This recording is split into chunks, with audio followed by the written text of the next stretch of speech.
Hello welcome back to my channel. ഇന്നത്തെ നമ്മുടെ recipe പാനിപ്പൂരിയാണ്. ആദ്യം തന്നെ നമുക്ക് രണ്ട് പാനി തയ്യാറാക്കണം. ഒരു സ്പൈസി പാനിയും ഒരു സ്വീറ്റ് ആൻഡ് സോർ പാനിയും. ആദ്യം തന്നെ നമുക്കൊരു പാൻ വെച്ചിട്ട് അതിലേക്ക് 1/4 കപ്പ് ശർക്കരയും 1/4 കപ്പ് പുളിയും ഇട്ട് കൊടുക്കാം. എന്നിട്ട് 1 കപ്പ് വെള്ളവും കൂടി ചേർത്തിട്ട് നമുക്കതിനെ നന്നായിട്ടൊന്ന് തിളപ്പിച്ച് വറ്റിച്ചെടുക്കാം. ഇതൊന്ന് തിളച്ച് വരുമ്പോൾ ഇതിലേക്ക് 1/2 ടീസ്പൂൺ ജീരകവും 1/2 ടീസ്പൂൺ ചാറ്റ് മസാലയും ചേർത്തിട്ട് നന്നായിട്ട് മിക്സ് ചെയ്യുക. അതിനുശേഷം ഇതിലേക്ക് 1/2 ടീസ്പൂൺ മുളക് പൊടിയും കൂടി ചേർത്ത് നന്നായിട്ട് വറ്റിച്ചെടുക്കണം. ഇത് നന്നായിട്ട് കുറുകി വന്ന ശേഷം നമുക്കൊരു അരിപ്പയിൽ കൂടി ഇത് നന്നായിട്ട് അരിച്ചെടുക്കാം. ഈ സോസ് നമുക്ക് കുറച്ച് നാൾ ഫ്രിഡ്ജിൽ വെച്ച് യൂസ് ചെയ്യാവുന്നതാണ്. ആവശ്യത്തിന് മാത്രം വെള്ളം ചേർത്ത് ഡൈല്യൂട്ട് ചെയ്തെടുത്താൽ മതിയാകും.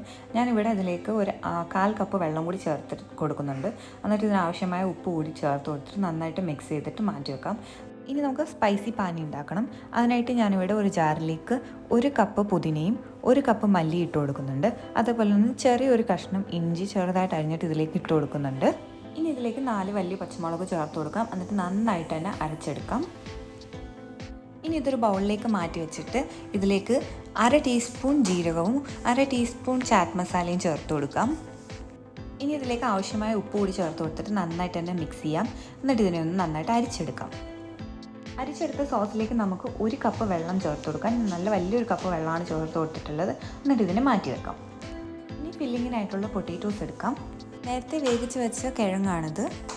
ഇനി ഇതിലേക്ക് ആവശ്യത്തിന് ഉപ്പ് ചേർത്ത് കൊടുക്കാം. കൂടെ തന്നെ ചെറുതായിട്ട് അരിഞ്ഞ സവാള ഉള്ളിയും മല്ലിയിലയും ചേർത്ത് കൊടുക്കാം. ഇനി ഇതിലേക്ക് 1 ടീസ്പൂൺ മുളക് പൊടിയും 1/2 ടീസ്പൂൺ ചാറ്റ് മസാലയും ചേർത്ത് നന്നായിട്ട് തന്നെ മിക്സ് ചെയ്ത് വെക്കാം. ഇപ്പോൾ നമ്മുടെ പാനിപ്പൂരിക്ക് വേണ്ടുന്ന ഫില്ലിങ്ങും പാനീസും റെഡി ആയിട്ടുണ്ട്.